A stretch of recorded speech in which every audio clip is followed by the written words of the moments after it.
너 같은 똥 차버리고 이제 최고급 벤츠 탄다. 알아들어? 질척거리지 말고 얼른 도장이나 찍어. 로또 1등에 당첨된 남편은 웃으며 이혼 서류를 아내 앞으로 던졌습니다. 아이고, 재수 옴붙을라. 퇴퇴. 우리 귀한 아들 앞길 막지 말고 당장 내 집에서 나가. 시어머니는 며느리 발밑에 소금을 뿌렸죠. 어머, 아줌마 옷골 좀 봐. 어디 고물상에서 주워 입으셨어요? 진짜 구질구질해서 못 봐주겠네. 호호. 젊은 여자는 며느리의 낡은 옷을 훑어보며 코웃음을 쳤습니다. 10년을 시장 바닥에서 뒷바라지한 아내였는데 말이죠. 그런데 아내는 화내지 않았습니다. 조용히 웃으며 도장을 꾹 눌러 찍었죠. 그래요. 위자료 10원 한 푼 안 줘도 돼요. 당신들이 흔드는 그 알량한 돈보다 열심히 일한 제 두 손이 더 갓나가니까요. 누가 진짜 똥차인지 나중에 두고 봅시다. 그 한마디를 남기고 아내는 뒤도 안 돌아보고 집을 나섰습니다. 그리고 딱 한 달 뒤 당당하게 벤츠를 타겠다던 그 남편에게 상상도 못할 일이 벌어집니다. 과연 무슨 일이 있었던 걸까요? 사연 시작 전에 구독과 좋아요 함께 해주세요. 함께 하시는 모든 분들, 가정의 축복 넘치시길 바라겠습니다. 낡은 장판이 삐걱대는 다세대 주택 거실이었죠. 강도철은 은행에서 받아온 종이 한 장을 테이블 위에 척 올려놓았습니다. 로또 1등 당첨금을 받았다는 영수증이었죠. 그러고는 구청에서 떼온 종이 뭉치를 서윤진 앞으로 툭 던졌습니다. 자, 여기 도장이나 찍어. 이혼 서류야. 도철의 목소리에는 조금의 망설임도 없었습니다. 그 옆에는 머리끝부터 발끝까지 번쩍이는 명품으로 감은 젊은 여자가 팔짱을 끼고 서 있었죠. 백아름이라는 여자였습니다. 아름은 윤진의 낡은 몸빼 바지를 위아래로 훑어보더니 픽 웃었습니다. 어머 오빠, 이런 분이랑 10년을 살았다고? 대단하다 진짜. 아름이 손끝으로 입을 가리며 킥킥거렸습니다. 윤진은 대꾸하지 않았습니다. 그저 테이블 위에 놓인 서류와 남편의 얼굴을 번갈아 볼 뿐이었죠. 그때 안방 문이 벌컥 열렸습니다. 시어머니 최말순이 두툼한 봉투를 가슴에 꼭 안고 나왔습니다. 아름이 미리 손에 쥐어준 현금이었죠. 말순은 부엌으로 성큼성큼 걸어가 소금 그릇을 집어들었습니다. 어여나가, 이 재수 없는 거사. 내 아들 앞길 막지 말고. 말순이 윤진의 발밑으로 소금을 한 움큼 뿌렸습니다. 굵은 소금 알갱이가 낡은 장판 위로 후두득 흩어졌죠. 윤진은 발끝에 떨어진 소금을 잠시 내려다봤습니다. 10년이었습니다. 시장 바닥에서 채소를 다듬고 시댁빚을 갚고 남편이 사고 칠 때마다 뒷수습을 하던 세월. 그 세월이 소금 한 줌으로 끝나는 순간이었죠. 도철이 주머니에서 자동차 열쇠를 꺼내 바닥에 팽개쳤습니다. 이 똥차 같은 국산차, 나 이제 필요 없어. 도철이 아름이 타고 온 외제차 안내 책자를 윤진의 얼굴 앞까지 들이밀었습니다. 너 같은 똥차 버리고 이제 벤츠 탄다고. 알아들어? 거실 안에 도철의 웃음소리가 크게 울렸습니다. 말순도 옆에서 손뼉을 치며 맞장구를 쳤죠. 아이고, 우리 아들. 이제야 임자를 만났네. 임자를 만났어. 여러분이라면 이 순간에 어떤 표정을 지었을까요? 그런데 윤진은 웃었습니다. 아주 조용히 입꼬리만 살짝 올린 그런 웃음이었죠. 윤진이 낡은 서랍장으로 걸어가 인감도장을 꺼냈습니다. 그러고는 서류 위 아내 자리에 도장을 꾹 눌러 찍었습니다. 한치의 떨림도 없었습니다. 위자료? 그런 건 꿈도 꾸지 마라. 말순이 팔짱을 끼며 쏘아붙였습니다. 위자료는 무슨... 이 집에서 밥 얻어먹은 값이나 내놓고 가. 도철도 거들었죠. 윤지는 찍은 서류의 복사본을 챙겨 가방 깊숙이 넣었습니다. 위자료 안 줘도 돼요. 이 집 문서보다 제 두 손이 더 갓나가니까요. 윤진이 처음으로 입을 열었습니다. 낮고 담담한 목소리였죠. 말순의 얼굴이 벌개졌습니다. 뭐라고? 저것이 갈 때까지 주둥이를. 윤진은 더 듣지 않았습니다. 미리 싸둔 낡은 여행 가방 하나를 들고 현관문을 나섰죠. 뒤도 돌아보지 않았습니다. 좁은 골목을 빠져나가는데 검은 외제차 한 대가 옆을 스치듯 지나갔습니다. 바퀴가 흙탕물을 튀겼죠.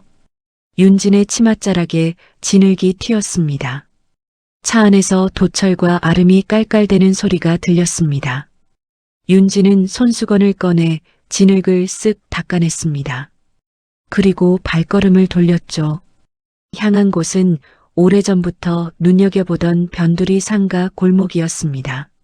먼지 낀 유리창에 붙은 임대문의 종이를 한참 들여다봤죠. 그날 오후 윤진은 통장에 든 전 재산을 털어 보증금을 냈습니다.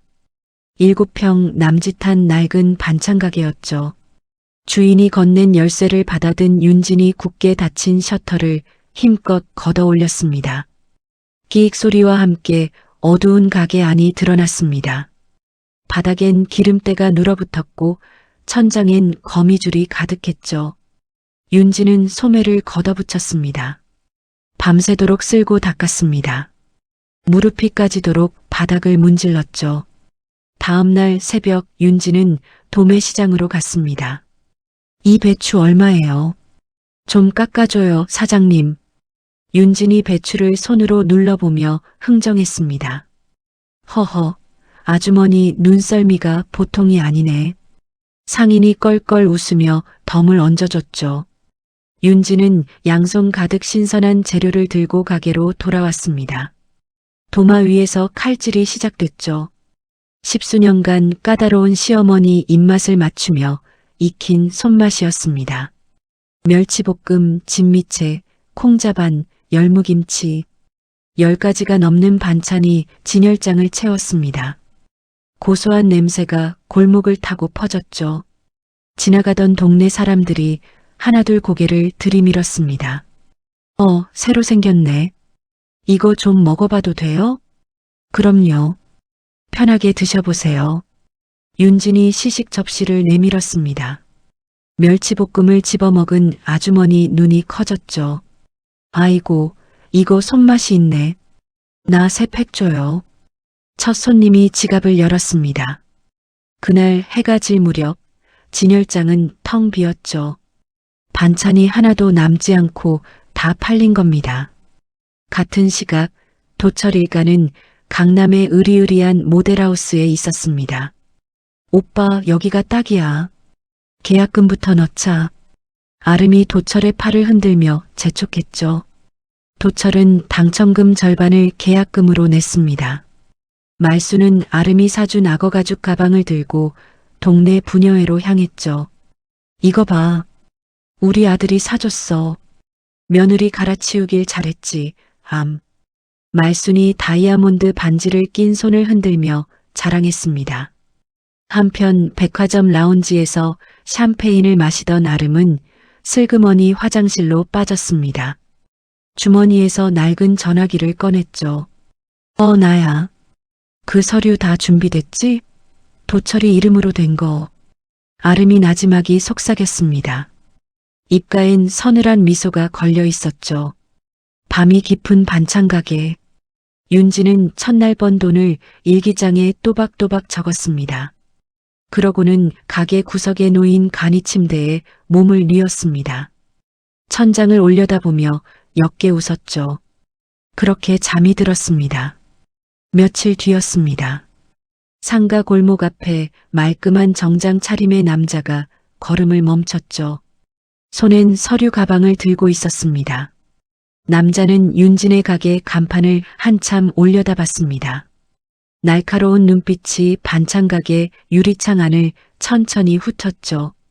이혼 서류에 도장을 찍은 지 딱 한 달이 지난 날이었죠. 강남의 임시 오피스텔 로비로 검은 승합차 몇 대가 줄지어 들어섰습니다. 차 문이 열리고 험상궂은 사내들이 우르르 쏟아져 나왔죠. 로비를 지키던 경비원이 앞을 막아섰습니다. 어디서 오셨습니까? 함부로 들어가시면 비켜, 다칠라. 사내 하나가 경비원을 밀치고 엘리베이터로 향했습니다. 그 시각 오피스텔 안에서는 도철이 소파에 늘어져 늦잠을 자고 있었죠. 말수는 부엌에서 커피를 타는 중이었습니다. 쾅! 현관문이 부서질 듯 열렸습니다. 뭐야? 너희 누구야? 도철이 벌떡 일어나 소리쳤습니다. 사내들이 다짜고짜 도철의 팔을 잡아 소파에서 끌어냈죠. 강도철 씨, 우리가 그동안 좀 참았거든. 우두머리로 보이는 남자가 서류 뭉치를 도철의 얼굴 앞에 흔들었습니다. 당신 이름으로 빌린 돈이 대체 얼마인 줄 알아? 무슨 소리야? 나 그런 돈 빌린 적 없어. 도철의 목소리가 갈라졌습니다. 남자가 서류를 바닥에 팽개쳤죠. 여기 당신 도장 다 찍혀 있는데. 시침이 떼면 다야? 말순이 커피잔을 떨어뜨렸습니다. 이게 무슨 일이야? 도철아, 이 사람들 뭐라니? 엄마, 나도 몰라. 아름이한테 전화해봐야겠어. 도철이 떨리는 손으로 전화기를 들었습니다. 아름의 번호를 눌렀죠. 수화기 너머로 차가운 기계음이 흘러나왔습니다. 없는 번호이니 다시 확인하라는 안내였죠. 도철의 얼굴이 하얗게 질렸습니다. 아니야. 잘못 걸었겠지. 다시 걸어보면. 도철이 몇 번이고 같은 번호를 눌렀습니다. 돌아오는 건 똑같은 기계음뿐이었죠. 그때 신고를 받은 경찰이 도착했습니다. 담당 형사가 수첩을 넘기며 도철 앞에 섰죠. 강도철 씨, 마음 단단히 먹고 들으세요. 형사의 목소리가 무거웠습니다. 백아름, 그 여자 전과가 9개예요. 지명수배 중이었고. 뭐라고요? 도철의 무릎에 힘이 풀렸습니다. 당첨금이랑 대출받은 돈까지 싹 빼돌리고 잠적했습니다. 이미 다 세탁했어요. 형사가 안타까운 눈으로 도철을 봤죠. 말순이 그 자리에 폭삭 주저앉았습니다. 거짓말이지. 그 착한 애가 우리한테 가방도 사주고. 말순의 입에서 하얀 거품이 새어나왔습니다. 엄마, 정신 차려, 엄마. 도철이 말순을 흔들었죠. 형사가 급히 사람을 불러 말순을 눕혔습니다. 정신을 잃은 것은 잠깐이었습니다.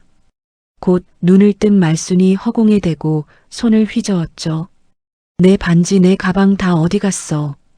추심원들은 그 사이 집안을 뒤졌습니다. 말순이 끌어안고 있던 명품 가방을 낚아챘죠. 도철의 손목에서 금시계도 풀어갔습니다. 이거라도 받아야 우리도 밥 먹고 살지. 우두머리가 시계를 주머니에 넣으며 말했습니다. 이보시오. 그건 우리 며느리가 아니 그 여자가 사준. 말순이 붙잡으려 했지만 소용없었죠. 사내들은 두 사람을 맨몸으로 복도에 밀어냈습니다. 문이 쾅 닫혔습니다. 도철과 말순은 차가운 복도 바닥에 나뒹굴었죠.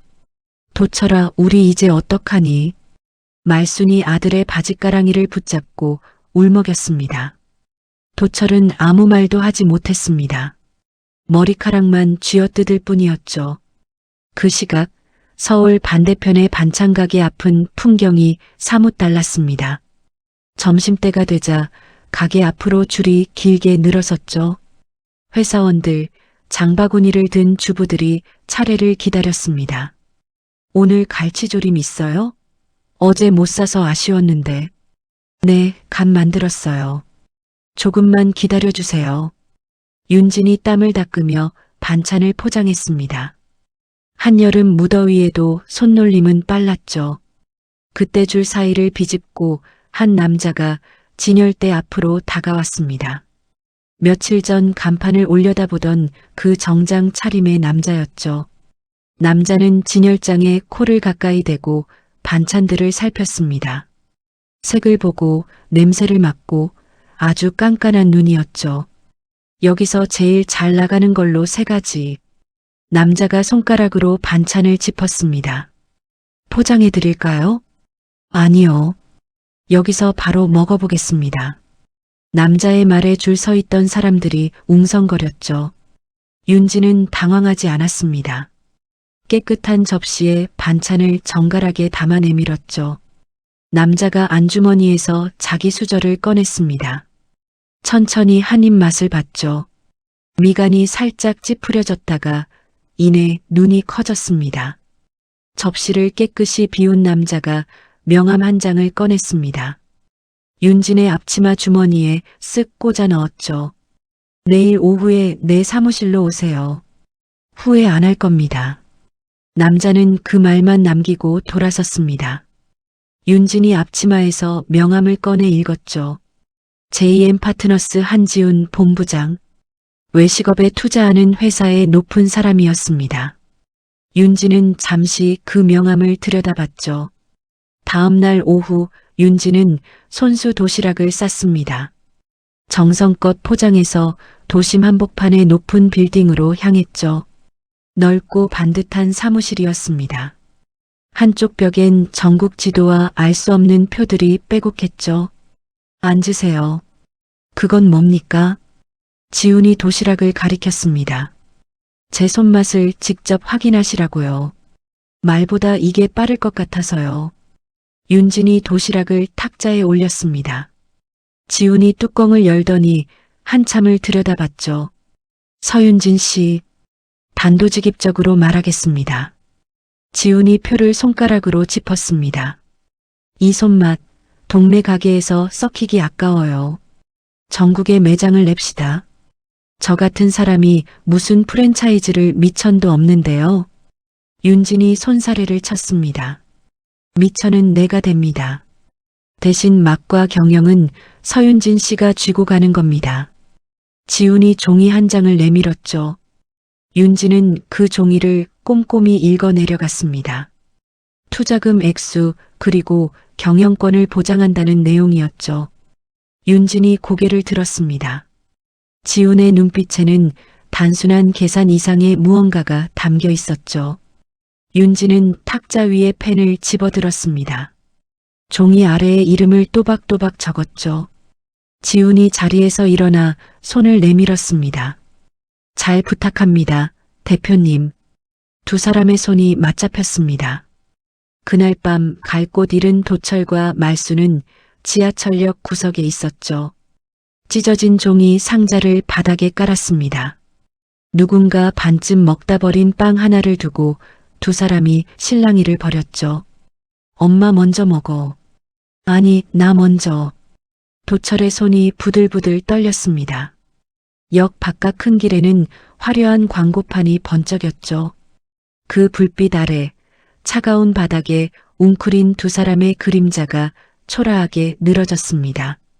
동업계약서에 이름을 적은 지 어느덧 반년이 흘렀습니다. 영등포의 큰 백화점 지하식품관. 그 한복판에 고급스러운 간판 하나가 새로 걸렸죠. 윤의 부엌. 간판 아래로 유니폼을 맞춰 입은 직원 수십 명이 분주하게 움직였습니다. 매장 가운데엔 손님들이 훤히 볼 수 있는 열린 주방이 있었죠. 윤진이 위생복을 갖춰 입고 그 앞에 섰습니다. 커다란 솥을 자유자재로 다루며 갈비찜을 조리했죠. 윤의 부엌을 대표하는 그 메뉴였습니다. 자, 오픈합니다. 다들 준비됐죠? 지훈이 매장 뒤에서 손을 들어 올렸습니다. 문이 열리자마자 밖에서 기다리던 손님들이 밀려들었죠. 어머, 여기가 그 유명한 데야? 빨리 와, 벌써 줄 길어졌어. 순식간에 매장 앞이 발 디딜 틈 없이 찼습니다. 지훈은 매장 뒤에서 태블릿 화면을 들여다봤죠. 실시간으로 오르는 매출 숫자에 입가가 절로 벌어졌습니다. 이 속도면 준비한 물량 3시간 안에 동납니다. 지훈이 혼잣말처럼 중얼거렸죠. 정말 그랬습니다. 1000명분으로 준비한 도시락과 반찬이 딱 3시간 만에 다 팔렸죠. 백화점 직원들이 놀라 입을 다물지 못했습니다. 며칠 뒤 윤진의 이야기가 유명 잡지 표지에 실렸습니다. 7평 반찬 가게에서 시작한 여자. 전국에서 가맹점을 내고 싶다는 전화가 빗발쳤죠. 본사 회의실에 가맹 희망자들이 가득 모였습니다. 윤진이 단상에 올랐죠. 저는 여러분한테 돈 버는 법을 가르치러 온 게 아닙니다. 윤진이 사람들을 천천히 둘러봤습니다. 내 가족한테 먹인다는 마음. 그 마음 하나면 됩니다. 잠시 침묵이 흐르더니 우레 같은 박수가 터졌죠. 사람들이 하나둘 자리에서 일어섰습니다. 시간은 야속하리만치 빠르게 흘렀습니다. 전국 100번째 가맹점을 여는 기념식이 열렸죠. 서울에서 손꼽히는 호텔 연회장이었습니다. 화려한 정장을 입은 윤진이 단상에 올랐습니다. 층층이 쌓아 올린 잔에 샴페인을 부었죠. 거품이 잔을 타고 흘러내렸습니다.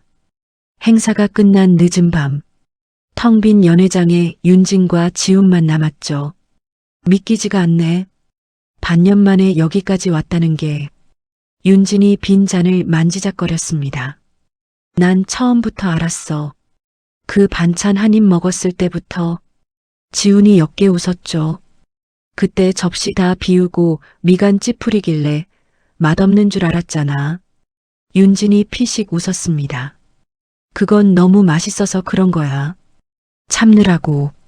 두 사람 사이에 조용한 웃음이 오갔죠.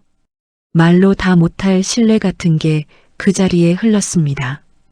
같은 시각 서울역 광장은 살을 애는 추위였습니다. 한겨울 칼바람이 광장을 훑고 지나갔죠.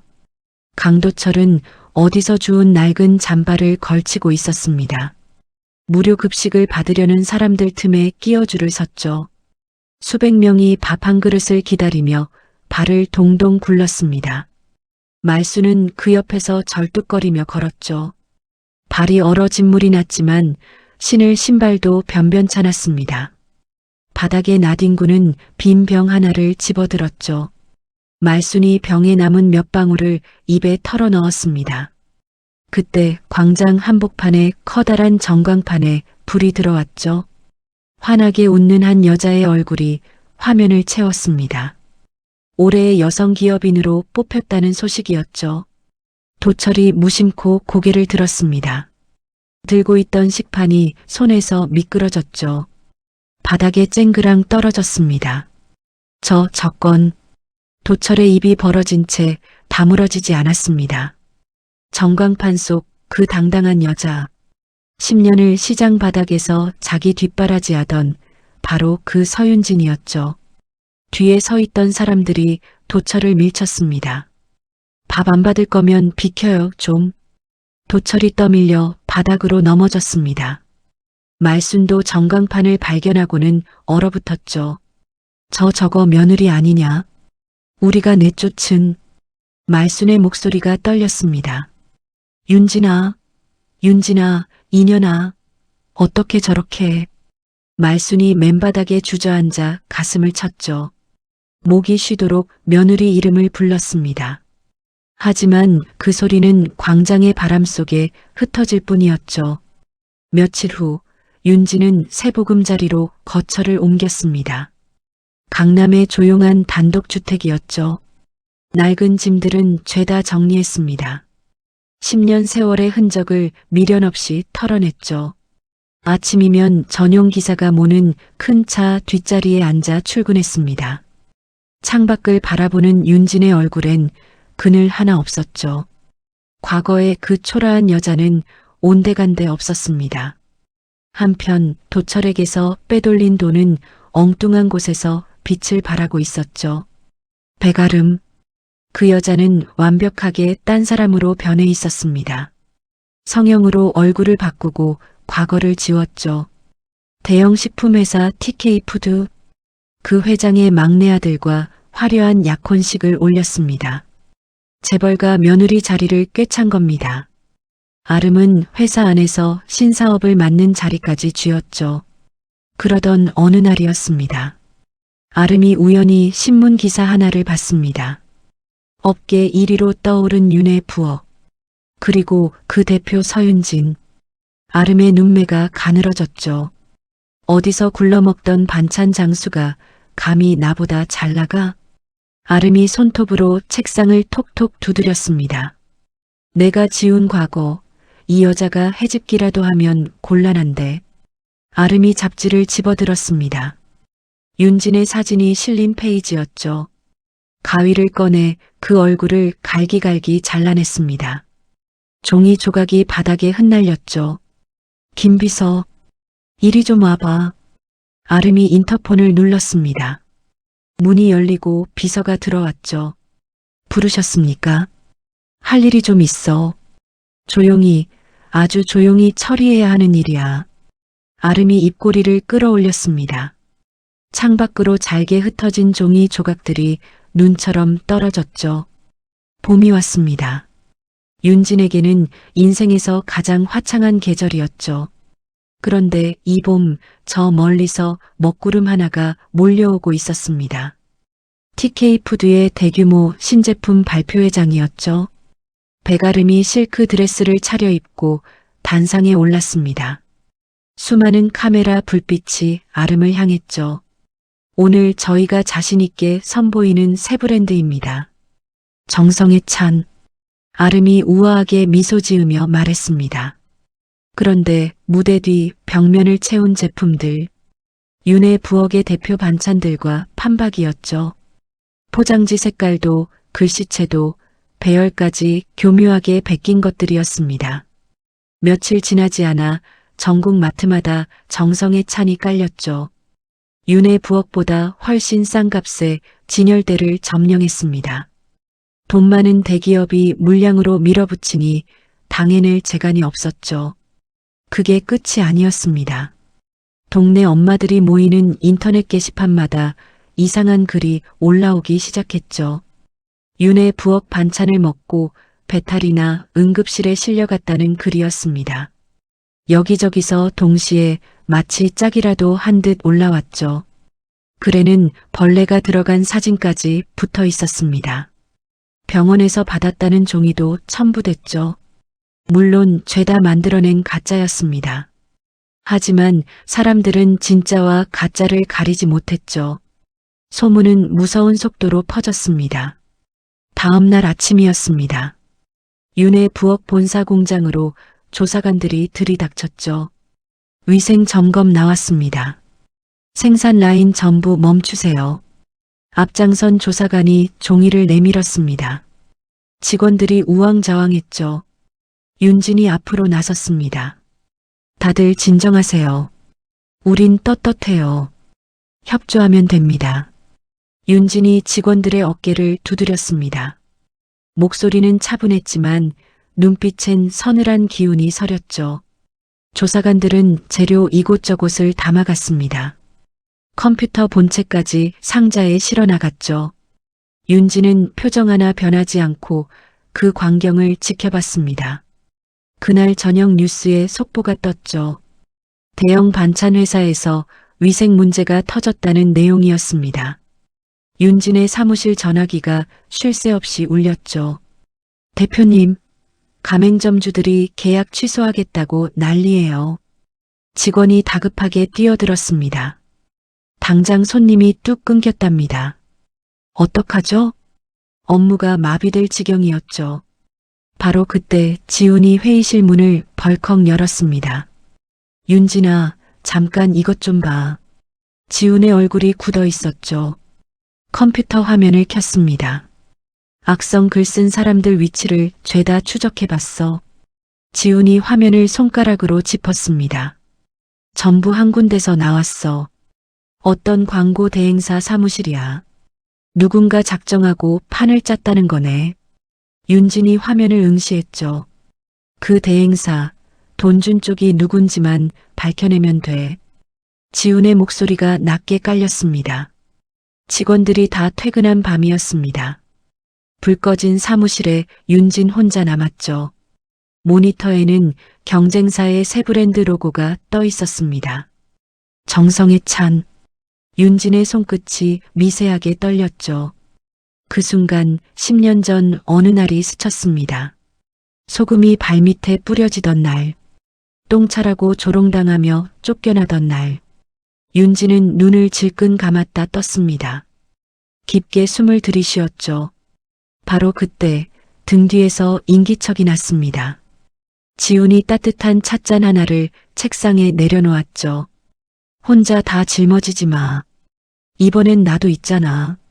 지훈이 윤진의 굳은 어깨에 손을 얹었습니다. 상대가 누구든 우리 둘이면 못 넘을 산이 없어.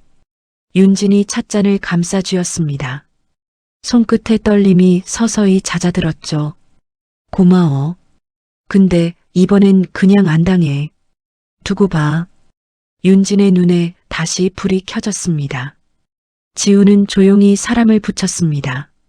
정성의 찬을 만든 재벌가 예비 며느리의 뒤를 캤죠. 며칠 뒤 조사하던 사람이 서류 봉투를 들고 왔습니다. 본부장님, 이거 보시면 놀라실 겁니다. 봉투에서 사진 한 장이 나왔죠. 이 여자 얼굴을 뜯어 고쳤더라고요.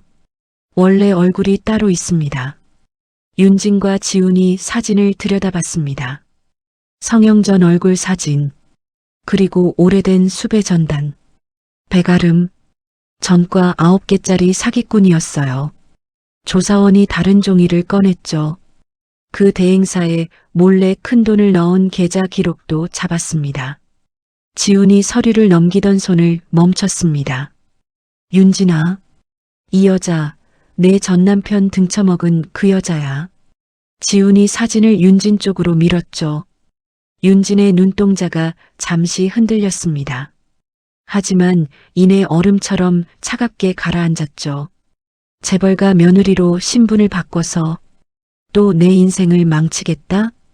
윤진이 사진 속 얼굴을 똑바로 노려봤습니다. 이번엔 화 안 내. 대신 한 번에 끝낼 거야. 윤진의 목소리엔 서늘한 결기가 배어 있었죠. 같은 시각 아름은 딴 세상에 있었습니다. 고급 식당에서 약혼자와 와인 잔을 부딪혔죠. 자기 그 반찬 회사 있잖아. 곧 문 닫는데. 아름이 잔을 흔들며 웃었습니다. 어떻게 그렇게 잘 알아? 약혼자가 물었죠. 내가 좀 발이 넓잖아. 호호. 아름이 손등으로 입을 가리며 깔깔댔습니다. 승리를 확신한 웃음이었죠. 자기 발밑이 무너지고 있는 줄도 모르고 말입니다. 그 밤 윤진은 변호사들과 함께 경찰서로 향했습니다. 모아둔 증거가 담긴 작은 저장 장치, 그리고 정식 고발장. 윤진이 그것들을 책상 위에 나란히 내려놓았죠. 여기 다 있어요. 누가 이 짓을 벌였는지. 윤진의 목소리는 흔들림이 없었습니다. 한편 지훈은 기자들에게 연락을 돌렸죠. 내일 아침에 큰 게 터집니다. 본사로 오세요. 대기업의 추악한 뒷공작을 세상에 까발릴 자리였습니다. 다음 날 아침 8시였습니다. 아름이 외출하려 지하 주차장으로 내려갔죠. 번쩍이는 스포츠카 문에 손을 댔습니다. 바로 그 순간 기둥 뒤에서 사복 차림의 형사들이 나타났죠. 세 사람이 아름을 빙 둘러쌌습니다. 배가름 씨, 같이 좀 가주셔야겠습니다. 형사가 종이 한 장을 펼쳐 보였죠. 뭐예요, 이거? 나요. 내가 누군 줄 알고. 아름이 발버둥을 쳤습니다. 우리 시댁이 어떤 집안인지 알아? 당장 손 안 놔. 아름이 형사들의 손을 뿌리치려 안간힘을 썼죠. 하지만 소용없었습니다. 차가운 쇠붙이가 아름의 두 손목에 채워졌죠. 그 순간 당당하던 아름의 얼굴이 순식간에 하얗게 질렸습니다. 형사들에게 양팔을 붙잡힌 채 끌려갔죠. 아름의 등 뒤로 사들인 명품 가방들이 바닥에 나뒹굴었습니다. 아름이 경찰차에 실려간 지 딱 1시간 뒤였습니다. 윤의 부엌 본사 대강당이 발칵 뒤집혔죠. 방송 장비가 빼곡히 들어차고 기자 100여 명이 자리를 메웠습니다. 카메라 불빛이 쉴 새 없이 터졌죠. 다들 한 사람이 나오기만을 기다렸습니다. 이윽고 단정한 검은 정장 차림의 윤진이 모습을 드러냈죠. 지훈이 옆에서 조용히 걸음을 맞췄습니다. 윤진이 단상에 오르자 웅성거림이 뚝 그쳤죠. 강당 안에 팽팽한 긴장이 감돌았습니다. 윤진은 마이크 앞에 섰습니다. 고개를 숙여 사과할 줄 알았던 기자들의 예상은 빗나갔죠. 윤진이 뒤편의 커다란 화면을 손으로 가리켰습니다. 여러분, 사과부터 할 줄 아셨죠? 아닙니다. 윤진의 목소리가 강당을 울렸습니다. 화면에 정성에 찬 기획안 원본이 떴죠. 우리 회사 제품을 그대로 베낀 증거였습니다. 이어 몰래 돈을 주고받은 계좌 기록이 나타났죠. 기자들이 술렁이기 시작했습니다. 윤진이 손짓을 하자 강당의 목소리 하나가 흘러나왔죠. 루머를 퍼뜨린 대행사 직원이 털어놓은 자백이었습니다. 돈 받고 가짜 글을 썼다는 내용이었죠. 강당 전체가 술렁였습니다. 이게 다 짜고 친 일이었다는 거야? 한 기자가 옆 사람에게 속삭였죠. 그때 화면이 한 번 더 바뀌었습니다. 한쪽엔 오래된 수배 전단, 다른 쪽엔 TK푸드 예비 며느리의 얼굴. 두 사진 아래로 같은 사람이라는 감정 결과가 떴죠. 어머, 저 여자가 사기꾼이었어? 여기저기서 탄성이 터졌습니다. 기자들이 미친 듯이 자판을 두드렸죠. 생방송을 타고 이 소식이 곳곳으로 퍼졌습니다. 인터넷 뉴스 첫 화면이 순식간에 도배됐죠. 윤진이 카메라를 정면으로 바라봤습니다. 저는 부당한 공격에 절대 고개 숙이지 않습니다. 윤진의 목소리가 또렷했죠. 진짜 막과 깨끗한 손으로 손님들께 그대로 갚겠습니다. 강당에 잠시 정적이 흘렀습니다. 그러더니 누군가 박수를 치기 시작했죠.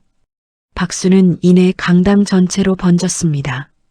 기자회견이 끝나기 무섭게 세상이 뒤집혔죠. 경찰은 TK푸드 본사를 대대적으로 뒤졌습니다. 며느리의 정체를 알게 된 회장은 노발대발했죠. 당장 파혼시켜. 그 여자 우리 집안 발도 못 들이게 해. 회장이 탁자를 내리쳤습니다. 유치장에 갇힌 아름은 쇠창살 너머 화면을 봤죠. 자기가 약혼자 쪽에서 큰 소송까지 당했다는 소식이었습니다. 완전히 버려진 겁니다. 안 돼, 이럴 순 없어. 내가 얼마나 공들였는데. 아름이 바닥에 털썩 주저앉았죠. 두 손으로 얼굴을 감싸고 흐느꼈습니다. 한편 사람들의 마음은 정반대로 움직였죠. 진실을 알게 된 손님들이 팔을 걷어붙였습니다. 대기업 횡포에 맞선 윤의 부엌을 지켜주자는 물결이었죠. 우리가 이 가게 살리자. 착한 데는 밀어줘야지. 주부들이 앞장섰습니다. 본사 홈페이지에 사람이 몰려 서버가 멈출 지경이었죠. 취소했던 가맹 신청이 3배로 다시 밀려들었습니다. 전국 매장 앞 벽면엔 응원 쪽지가 빼곡히 붙었죠. 힘내세요. 잘 먹고 있어요. 라는 손글씨가 가득했습니다. 며칠 뒤 조사 결과도 발표됐죠. 윤진의 공장은 전국에서 손꼽히는 청결 등급을 받았습니다. 윤의 부엌은 국민이 믿는 회사로 우뚝 섰죠. 일이 완전히 마무리된 주말 오후였습니다. 윤진이 직접 앞치마를 두르고 매장에 섰죠. 손수 빚은 떡을 손님들에게 하나하나 건넸습니다. 찾아주셔서 정말 감사해요. 이 은혜 잊지 않을게요. 윤진이 허리를 깊이 숙였죠. 손님들이 눈시울을 붉히며 떡을 받았습니다. 그날 밤 텅 빈 사무실에 두 사람만 남았죠. 지훈이 윤진을 마주보고 섰습니다. 이번 폭풍, 너 정말 대단하게 견뎌냈어. 지훈의 목소리가 낮게 떨렸죠. 난 그냥 도망치기 싫었을 뿐이야. 두 번은 앉으려고. 윤진이 옅게 웃었습니다. 윤진아, 나 사업 파트너로만 내 옆에 있고 싶은 거 아니야. 지훈이 한 걸음 다가섰죠. 윤진이 지훈을 올려다봤습니다. 가슴 깊은 곳에 오래된 상처가 서서히 아무는 게 느껴졌죠. 이제 알 것 같아. 나도 새 아침으로 걸어갈 준비가 됐다는 거. 윤진이 나지막이 말했습니다. 바로 그 시각 서울 어느 골목은 살인적인 추위였죠. 폐지를 줍던 말순이 갑자기 휘청였습니다. 며칠을 굶은 데다 열까지 펄펄 끓었죠. 말순이 그대로 바닥에 쓰러졌습니다. 가까운 쓰레기통을 뒤지던 도철이 소리를 듣고 달려왔죠. 엄마, 엄마, 정신 차려. 눈 좀 떠봐. 도철이 말순을 흔들었습니다. 하지만 말순의 몸은 얼음장처럼 차가웠죠. 도철이 지나가는 사람들을 붙잡았습니다. 제발요. 우리 엄마 좀 살려주세요. 구급차 좀 불러주세요. 도철이 애원했죠. 하지만 사람들은 코를 막고 걸음을 재촉했습니다. 행색이 남루한 도철을 피하기 바빴죠. 결국 도철은 어머니를 등에 업었습니다. 무료로 봐주는 병원까지 걷기 시작했죠. 몇 킬로미터나 되는 눈길이었습니다. 밤새도록 한 발 한 발 내디뎠죠. 숨이 턱까지 차올랐지만 멈출 수 없었습니다. 간신히 병원에 도착한 도철은 무너져 내렸죠. 선생님, 우리 엄마 좀 살려주세요. 제발. 도철이 간호사의 옷자락을 붙들고 오열했습니다. 같은 밤, 저 멀리 화려한 조명 아래 윤지는 성공을 축하하며 환하게 웃고 있었죠. 한쪽은 눈부신 빛 속에서, 한쪽은 캄캄한 바닥에서 두 사람의 처지가 완벽하게 뒤바뀐 밤이었습니다. 여론이 완전히 돌아선 다음 날이었습니다. 경찰이 TK푸드 본사 기획실을 샅샅이 뒤졌죠. 아름이 쓰던 개인 금고가 열리자 다들 입이 벌어졌습니다. 시댁 몰래 만들어둔 통장이 수백 개였죠. 이름만 빌린 가짜 통장들이 쏟아져 나왔습니다. 위조한 여권도 여러 개 나왔죠. 이 여자 단순히 반찬 회사 하나 노린 게 아니었네요. 조사관 하나가 서류를 넘기며 혀를 찼습니다. 시댁돈까지 몽땅 외국으로 빼돌리려던 계획이 다 나왔어요. 아름의 죄목이 눈덩이처럼 불어났죠. 구치소 면회실이었습니다. 죄수복을 입은 아름이 유리병 너머 변호사를 노려봤죠. 내가 숨겨둔 돈 있잖아요. 그걸로 최고 변호사 붙여요. 당장. 아름이 유리벽을 손바닥으로 탁 쳤습니다. 변호사가 고개를 저었죠. 백아름 씨, 그 돈 이제 한 푼도 못 씁니다. 다 묶였어요. 뭐라고요? 그게 무슨... 아름의 얼굴이 하얗게 굳었습니다. 전 재산 다 토해내야 해요. 손에 쥘 게 없다는 말입니다. 변호사가 서류를 챙겨 일어섰죠. 아름이 자리에서 벌떡 일어났습니다. 안 돼. 다시 앉아요. 나 이렇게 끝날 사람 아니야. 아름이 유리벽을 두드렸죠. 교도관 둘이 다가와 아름을 데려갔습니다. 한때 재벌가 며느리였던 여자. 이제는 독방으로 향하는 죄수일 뿐이었죠. 한편 윤의 부엌 본사는 오히려 힘차게 돌아갔습니다. 위기를 기회로 삼기로 한 겁니다. 윤진이 직원들 앞에서 새로운 방침을 발표했죠. 이제 우리 주방을 손님들한테 다 열어보일 겁니다. 윤진이 밝게 말했습니다. 손님이 휴대폰으로 언제든 우리 주방을 들여다볼 수 있게요. 직원들이 눈을 반짝였죠. 이보다 확실한 믿음이 어디 있겠어요. 안 그래요? 윤진이 웃으며 물었습니다. 박수가 쏟아졌죠. 며칠 뒤 윤진은 전국의 가맹점주들을 본사로 불러 모았습니다. 넓은 연회장에 사람들이 가득 찼죠. 그동안 저 때문에 마음고생 많으셨죠. 정말 죄송해요. 윤진이 단상에서 고개를 숙였습니다. 이번 일로 여러분이 입은 손에 본사가 전부 메워드리겠습니다. 순간 연회장이 조용해졌죠. 한 푼도 빠짐없이 전부요. 윤진이 다시 한번 힘주어 말했습니다. 한 점주가 자리에서 일어나 눈물을 훔쳤죠. 대표님, 저희가 오히려 죄송합니다. 잠깐 흔들려서 그 점주가 목이 메어 말을 잇지 못했습니다. 여기저기서 사람들이 일어나 손뼉을 쳤죠. 기립박수가 연회장을 가득 채웠습니다. 이 훈훈한 이야기는 다시 한번 세상에 알려졌죠. 윤의 부엌이라는 이름값이 하늘 높이 치솟았습니다. 일이 잠잠해진 어느 날이었습니다. 윤진과 지우는 오랜만에 도심을 벗어났죠. 한적한 호숫가로 바람을 쐬러 갔습니다. 나란히 놓인 벤치에 두 사람이 앉았죠. 따뜻한 캔커피를 하나씩 손에 쥐었습니다. 이렇게 아무 생각 없이 앉아있는 게 얼마만인지 몰라. 윤진이 호수를 바라보며 말했죠. 이제 좀 쉬어. 넌 그럴 자격 충분해. 지훈이 윤진의 어깨를 살며시 감쌌습니다. 싸우는 서윤진 말고 그냥 편한 서윤진으로 살아도 돼. 지훈이 나지막이 속삭였죠. 윤진이 지훈의 어깨에 살포시 기댔습니다. 호수 위로 잔잔한 바람이 스쳤죠. 그 시각 무료로 봐주는 병원 한 구석이었습니다. 의사가 도철을 조용히 불렀죠. 환자분 어머니 말인데요. 마음 단단히 드셔야 합니다. 의사의 목소리가 무거웠습니다. 추위에 오래 계셔서 이제 거동을 못하십니다. 도철의 어깨가 축 처졌죠. 게다가 정신도 많이 흐려지셨어요. 곁에서 늘 돌봐드려야 해요. 의사가 안타까운 눈으로 도철을 봤습니다.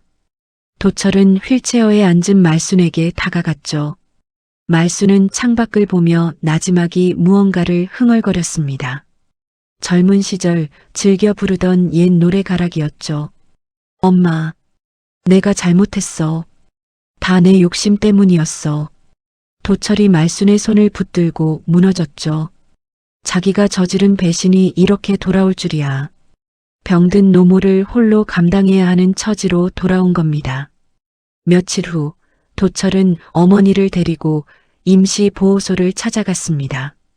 갈 곳 없는 사람들을 하룻밤 재워주는 곳이었죠. 하지만 자리가 다 차 발길을 돌려야 했습니다. 찬바람이 부는 골목을 도철이 하염없이 걸었죠. 조금만 참아, 엄마. 내가 어떻게든 해볼게. 도철이 휠체어를 밀며 이를 악물었습니다. 정신이 흐릿한 말순이 문득 도철을 올려다봤죠. 아가, 밥은 먹었니? 얼굴이 왜 이렇게 상했어? 말순이 도철을 어린 아들로 착각한 겁니다. 한때 서슬퍼렇던 그 목소리가 이제는 여리기만 했죠. 도철의 눈에서 뜨거운 것이 흘러내렸습니다. 먹었어, 엄마. 나 밥 잘 챙겨 먹어. 도철이 목이 메어 겨우 대답했죠. 그러고는 길바닥에 주저앉았습니다. 휠체어 곁에 얼굴을 묻고 어깨를 들썩였죠. 소리 죽여 흐느꼈습니다. 그 무렵 윤지는 또 다른 무대에 서 있었죠. 백화점 귀한 손님들을 위한 요리 강습이었습니다. 윤진이 최고급 재료로 멋들어진 요리를 선보였죠. 어머, 손끝에서 마술이 벌어지네요. 지켜보던 사모님들이 감탄했습니다. 정말 이 맛은 어디서도 못 봤어요. 어떻게 이런 솜씨를. 한 부인이 눈을 반짝였죠. 강습이 끝나자 윤진 앞으로 명함이 줄줄이 밀려들었습니다. 윤진은 우아하게 좌중을 이끌었죠. 라운지에서 차를 나누던 자리에서 큰 계약까지 성사됐습니다. 귀한 손님들만 상대하는 새로운 사업이었죠.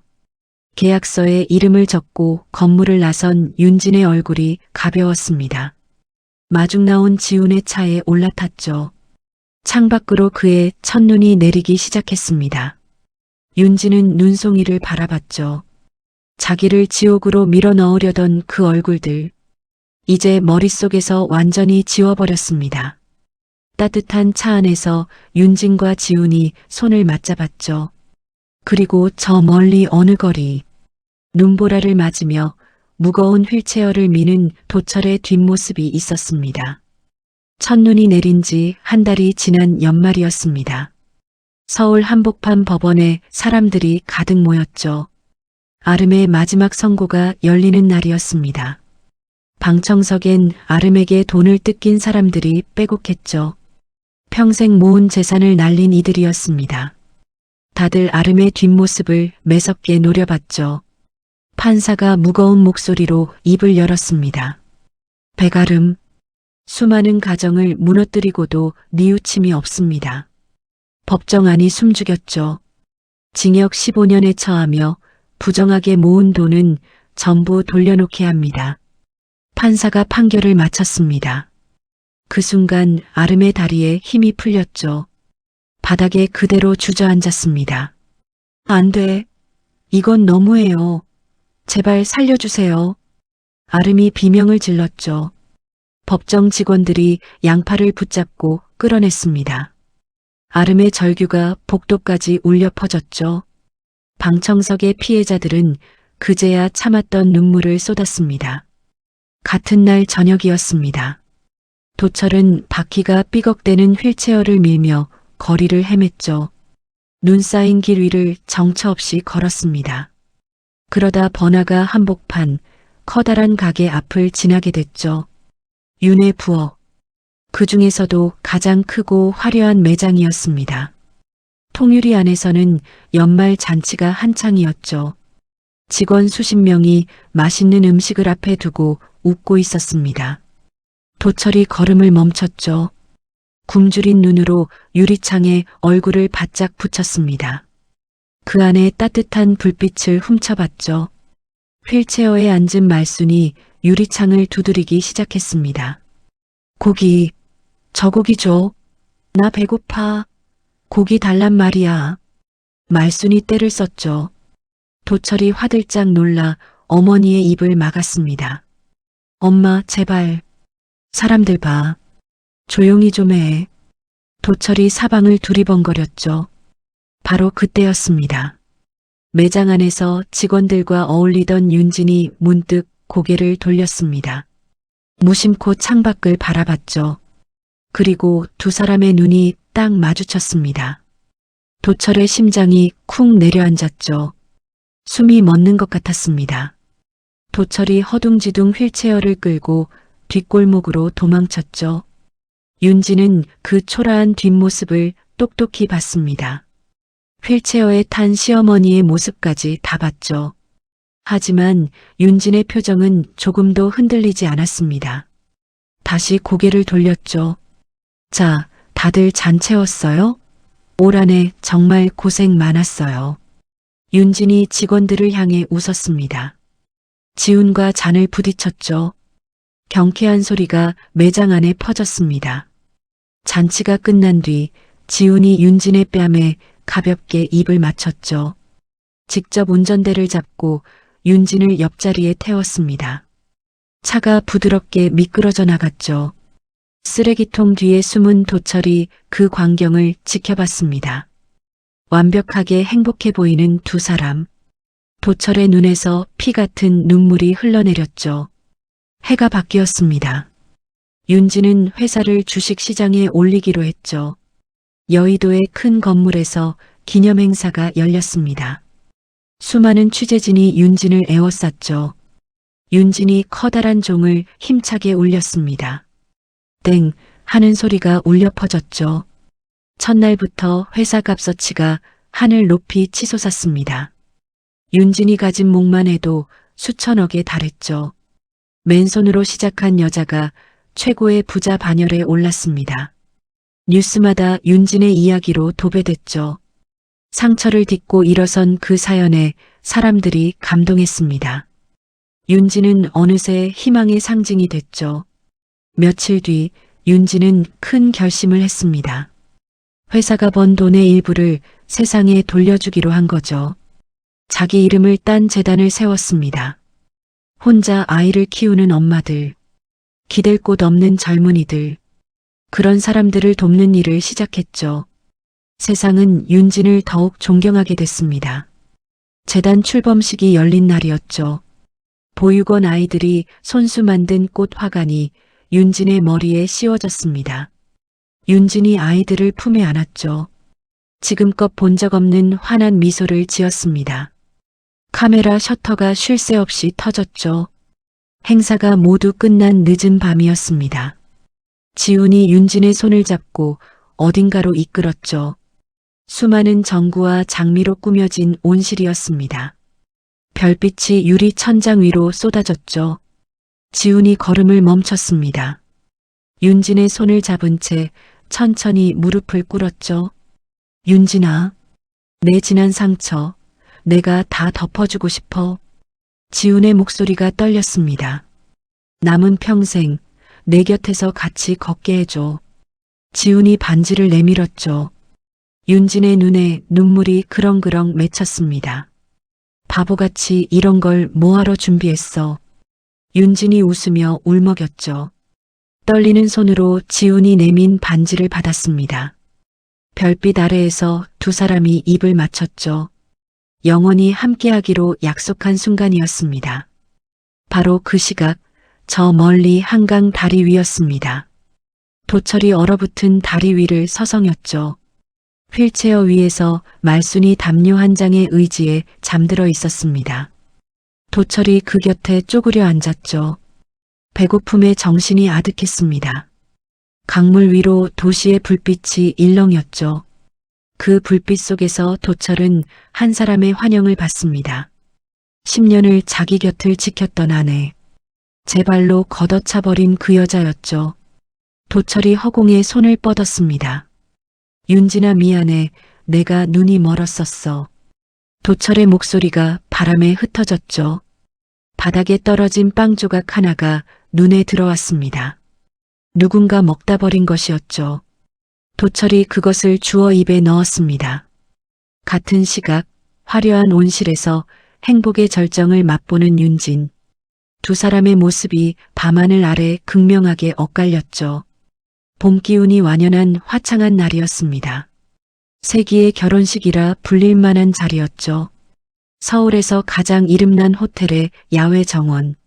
수만 송이 꽃으로 온통 뒤덮였습니다. 정제게 인사드리며 이름난 사람들이 하객으로 몰려들었죠. 발 디딜 틈이 없었습니다. 잔잔한 연주가 울려 퍼지는 가운데 윤진이 눈부신 웨딩드레스를 입고 등장했죠. 지훈의 팔짱을 낀 채 천천히 걸어 나왔습니다. 수백 명이 자리에서 일어나 박수를 보냈죠. 꽃가루가 두 사람 위로 흩날렸습니다. 단상에 오른 두 사람이 서로에게 반지를 끼웠죠. 어떤 시련이 와도 내 손 절대 안 놓을게. 지훈이 윤진을 바라보며 말했습니다. 나도. 이제 우리 둘이서 다 이겨내는 거야. 윤진이 미소로 화답했죠. 밤하늘로 불꽃이 화려하게 피어올랐습니다. 두 사람의 앞날을 축복하듯 말이죠.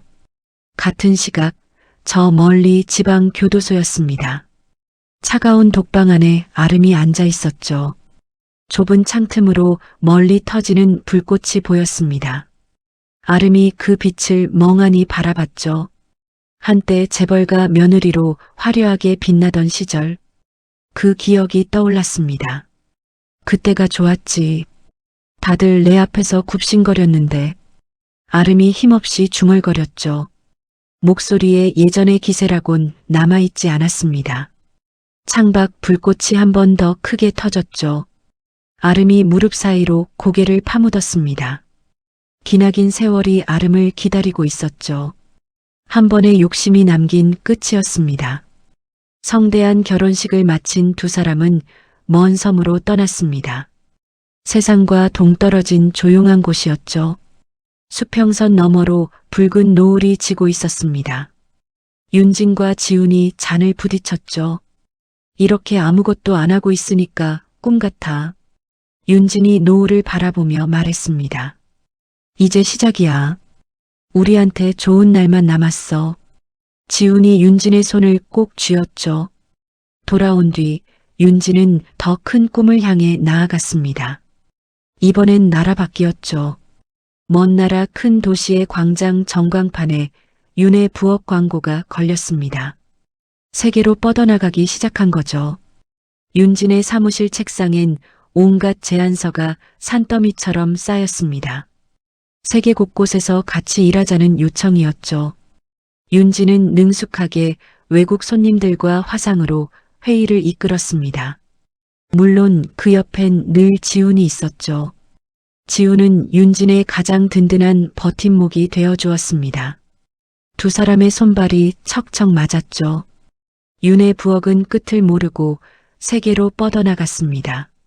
한편 매서운 칼바람이 부는 겨울 지하도였습니다. 수염이 덥수룩하게 자란 도철이 웅크리고 있었죠. 헬쑥하게 여인 얼굴이었습니다. 휠체어 곁에 쪼그려 앉았죠. 지나가는 사람들의 발끝만 멍하니 바라봤습니다. 그때 바쁘게 지나가던 회사원 하나가 신문을 버렸죠. 도철이 그 신문을 주워들었습니다. 첫 장에 큼지막한 기사가 실려 있었죠. 아시아에서 가장 영향력 있는 여성 경영인 서윤진. 기사 속 윤진은 낡은 앞치마 차림이 아니었죠. 멋진 정장을 입고 당당하게 웃고 있었습니다. 자기가 그토록 구박하던 촌스러운 아내는 어디에도 없었죠. 도철의 손이 부들부들 떨렸습니다. 얼어붙은 손으로 신문을 가슴에 꽉 끌어안았죠. 차가운 벽에 등을 기댔습니다. 내가 무슨 짓을 한 거야? 도철이 나지막이 흐느꼈죠. 휠체어에 앉은 말순이 그 소리에 고개를 돌렸습니다. 울지 마라 아가. 사내가 뚝 그쳐야지. 말순이 도철의 등을 어루만졌죠. 아들을 어린아이로 착각한 손길이었습니다. 정신이 흐려진 뒤로 오히려 순해진 그 손길. 그것이 도철의 가슴을 더 아프게 후벼 팠죠. 도철은 어머니의 무릎에 얼굴을 묻었습니다. 텅 빈 눈으로 허공을 바라봤죠. 마지막 남은 희망마저 놓아버린 얼굴이었습니다. 같은 시각 서울 도심이 한눈에 내려다 보이는 높은 집이었죠. 넓은 거실 창가에 윤진이 서 있었습니다. 품엔 갓 태어난 아기가 담요에 폭 쌓여 있었죠. 윤진이 아기를 내려다보며 세상에서 가장 포근한 미소를 지었습니다. 그때 현관문이 열렸죠. 퇴근한 지훈이 들어왔습니다. 서류 가방을 내려놓고 성큼성큼 다가왔죠. 우리 아기 잘 있었어? 여보도 오늘 힘들었지. 지훈이 윤진과 아기를 한 품에 안았습니다. 세상에서 가장 단단한 가족의 모습이었죠. 윤진이 창밖을 내려다봤습니다. 발밑으로 수많은 건물의 불빛이 반짝였죠. 맨바닥에서 두 손으로 일궈낸 자리였습니다. 한때 자기를 짓밟고 비웃던 사람들. 이제 다들 각자의 자리에서 무너져 내렸죠. 오직 스스로의 힘으로 일어선 윤진만이 빛의 한가운데 서 있었습니다. 윤진이 잠든 아기의 이마에 살며시 입을 맞췄죠. 지훈과 다정하게 눈을 마주쳤습니다. 지난 상처는 이제 흔적조차 남지 않았죠. 진짜 승리자만이 지을 수 있는 여유로운 미소였습니다. 결혼 3주년을 맞은 크리스마스 이브였습니다. 눈이 소복하게 쌓인 서울역 광장 한편, 커다란 천막 하나가 세워졌죠. 윤진의 재단과 윤의 부엌 직원들이 자발적으로 나선 자리였습니다. 한 해를 마무리하며 여는 무료 급식 행사였죠.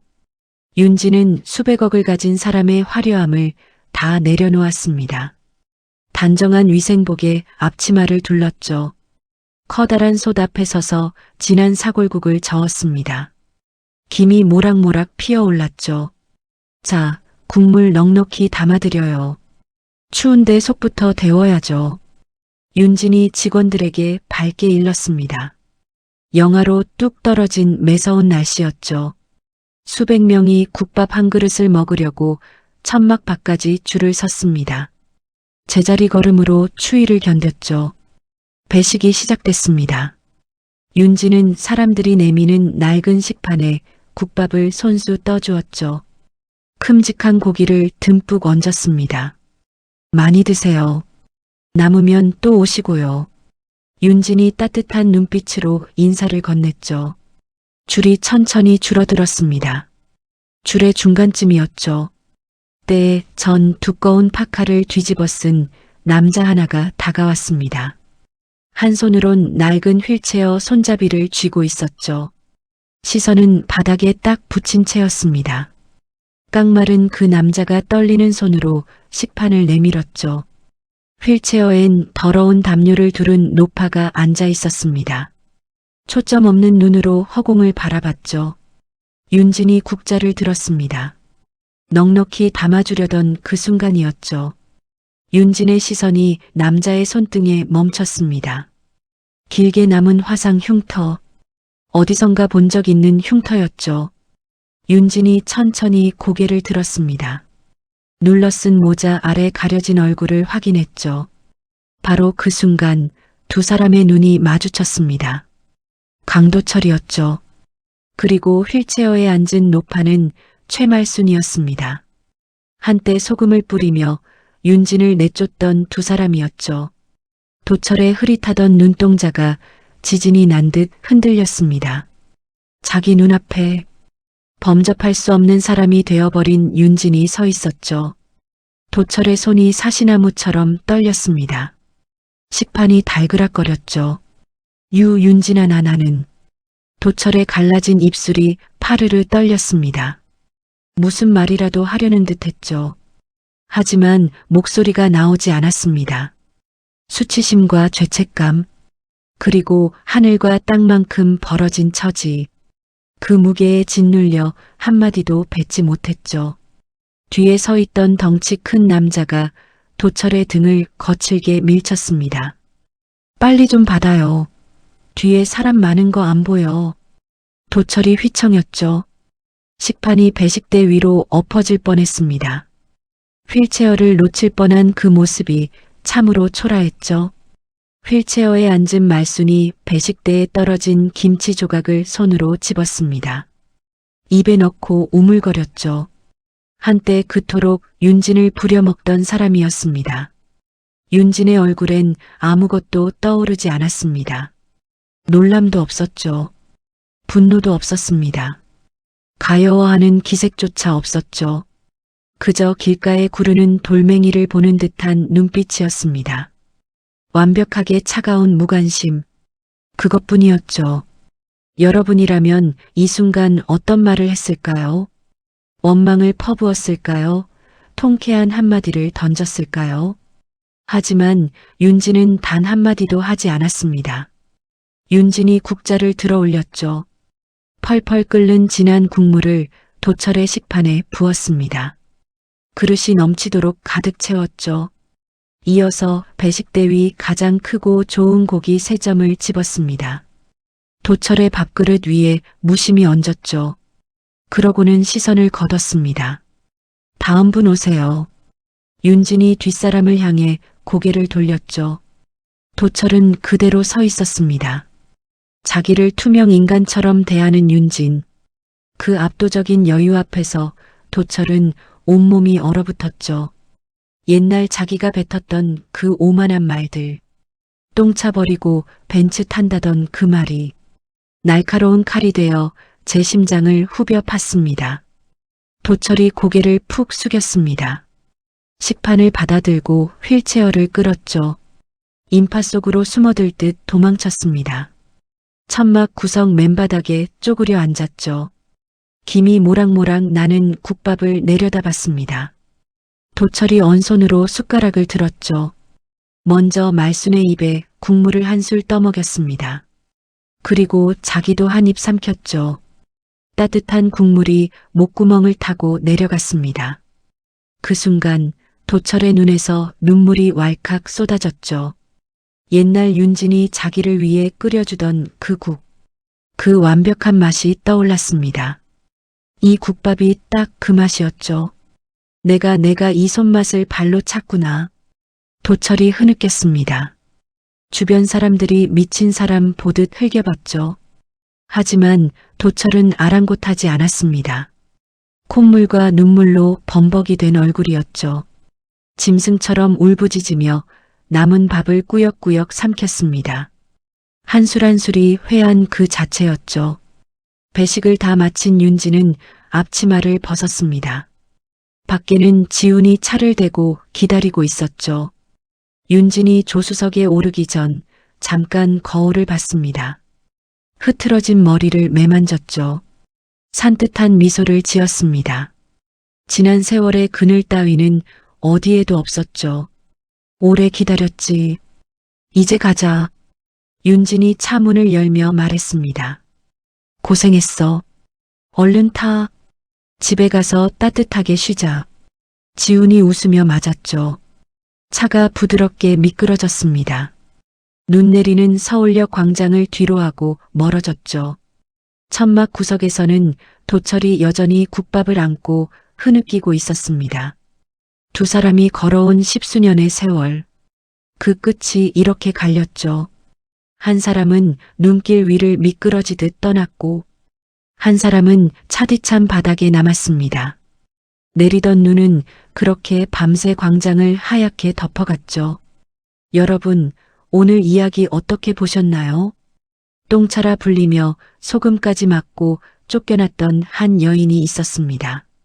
10년을 남편과 시댁을 위해 두 손이 부르트도록 일했지만 돌아온 건 조롱과 배신뿐이었죠. 하지만 서윤지는 그 자리에 주저앉지 않았습니다. 원망도 눈물도 뒤로 한 채 오직 자기 두 손을 믿고 다시 일어섰죠. 7평 반찬 가게에서 시작한 그 손맛이 결국 세상을 움직이는 힘이 되었습니다. 반대로 남을 짓밟고 서려던 사람들은 각자의 자리에서 무너져 내렸죠. 세상 이치가 참 신기하지 않나요? 버린 사람은 바닥으로, 버림받은 사람은 빛의 한가운데로. 결국 사람을 일으키는 건 유행이 아니라 묵묵히 견딘 하루하루라는 걸 다시 한번 느끼게 됩니다. 혹시 지금 힘든 시간을 지나고 계신 분이 있다면 서윤진처럼 여러분의 그 성실함이 언젠가 반드시 빛을 볼 거라고 말씀드리고 싶습니다. 오늘의 이야기는 여기까지입니다. 여러분은 지금 어디에서 이 이야기를 듣고 계신가요? 이야기를 끝까지 함께 해주셨다면 댓글에 듣고 계신 지역과 잘 들었어요. 로 여러분의 흔적을 남겨주세요. 아직 구독하지 않으셨다면 구독 버튼도 잊지 마시고요. 저는 다음 사연으로 다시 찾아뵙겠습니다. 감사합니다.